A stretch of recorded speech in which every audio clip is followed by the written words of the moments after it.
Hello students, let us continue chapter number 16. So today we are going to discuss our next topic, that is advancing monsoon from June to September.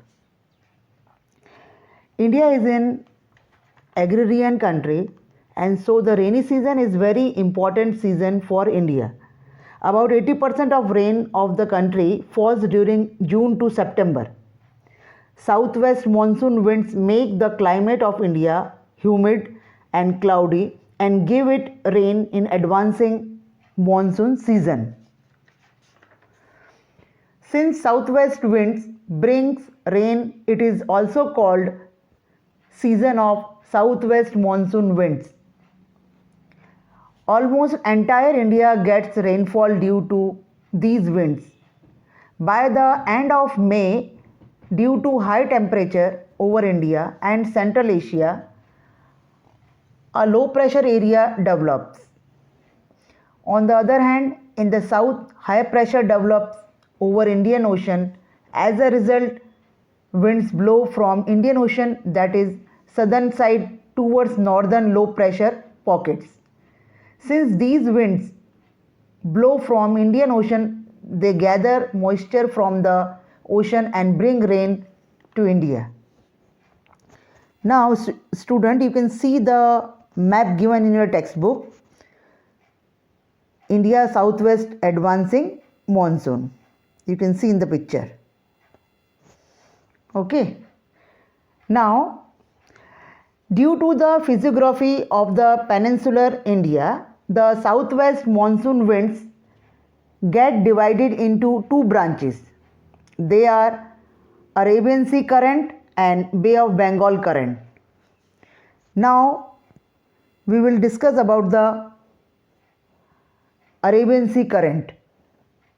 Generally, monsoon in India starts in the beginning of June at Kerala in South India. Western Ghats obstruct the southwest monsoon winds coming from Arabian Sea. This brings heavy rain to the entire west coast plain, that is the area of Western Ghats.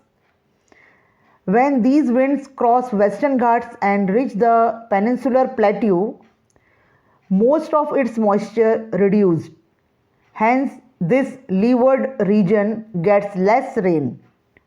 For example, Mumbai, which falls on the windward direction, gets more than 200 centimeter rain, while Pune, which is little farther but on the leeward direction, gets about 75 centimeter rain.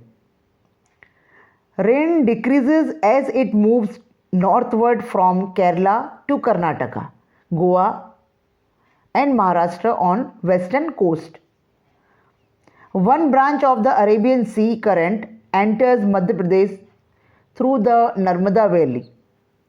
This current further merges with the winds coming over from Bay of Bengal.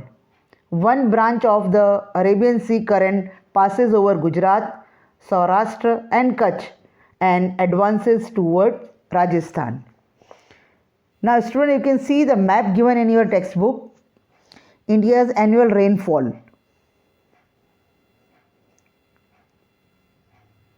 Now, there are no high mountains or dense forest in Gujarat. So the condensation of winds is less there, hence Gujarat receives less rainfall. After giving rain to Gujarat, these winds hardly have any moisture with them when they enter Rajasthan. So Rajasthan gets very less rainfall. To make it worst, deserts get less than 10 centimeter rainfall. Now the next topic is monsoon winds advancing from Bay of Bengal. Second branch of the southwest monsoon wind, that is the Bay of Bengal current, first enters West Bengal and then reach up to Meghalaya. These winds contain maximum moisture and hence bring heavy rain to Meghalaya. The slopes of Khasi, Garo and Jaintia hills in Meghalaya receive very heavy rainfall. One branch of these winds deflect turns west and blow southwest. It blows over West Bengal, Bihar, Uttar Pradesh, Punjab and reach Haryana. The moisture content of these winds keeps on decreasing as they approach Haryana. So the regions like West Bengal, which fall first in their way, receive heavy rainfall, whereas regions like Punjab receive less rainfall. Further, the currents coming from Arabian Sea and Bay of Bengal merge in northern India. Together they give good amount of rain in northern and Himalayan region. Occasionally snowfall also takes place. Along with the monsoon winds, cyclones that originate over Bay of Bengal and Arabian Sea also enter India. Due to this, monsoon becomes more active in some area. During monsoon, about 5 to 6 cyclones pass through India and help in bringing rain. Thus, India receives its rain through these monsoon winds. These winds do not blow throughout the year and from the same direction. Moreover, the onset of these winds is also irregular. The phenomena of rain break is associated with the monsoon winds. The monsoon rain falls for many days, but there are few rainless days and again it is followed by a spill of rain. This phenomena is called rain break. There is also a variation in the physical features in our country. All these factors affect the distribution of rainfall. These factors have made the amount and the distribution of rainfall unequal in India. Assam and Meghalaya receive very heavy rainfall while the desert in Rajasthan and Leh in Kashmir receive insignificant rain. Now, season of retreating monsoon wind, that is from October, November. Duration between October and November is better known as retreating monsoon. The vertical sun rays gradually shift southward and create low pressure over Indian Ocean in south. High pressure develops gradually over North India.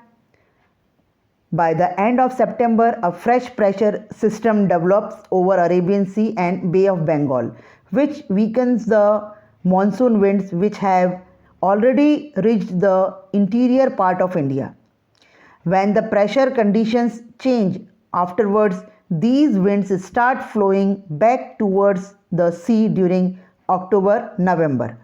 So this period is called season of retreating monsoon. At this time, a season of dry and cool winds starts instead of hot summer. Clear sky and increasing temperature are main characteristics of retreating monsoon winds. Soil contains moisture. Daytime temperature increases. Night is cool and pleasant. Daytime weather is very perplexing due to high temperature and humidity. This situation is known as October heat. In Gujarat, it is locally known as Bhadarvi Tap. Now the last topic of the chapter is climate and human life. In this we will discuss about how does climate affect human life in India. India has monsoonal climate. The climate is irregular and uncertain. This has a great impact on people's food pattern, lifestyle, nature and also agriculture.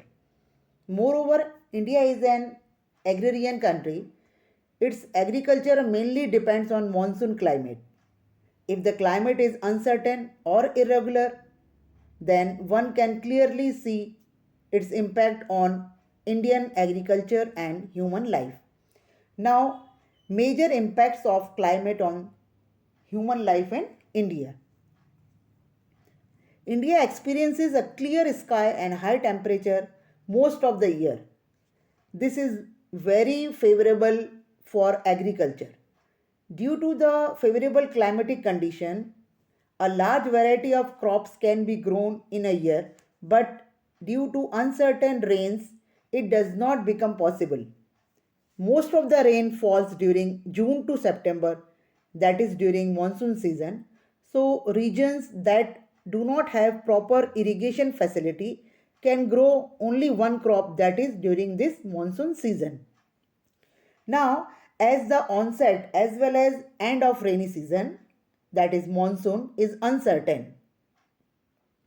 Hence, many times crops do not get sufficient water or get at improper time. The early onset or delay of monsoon destroys the crop.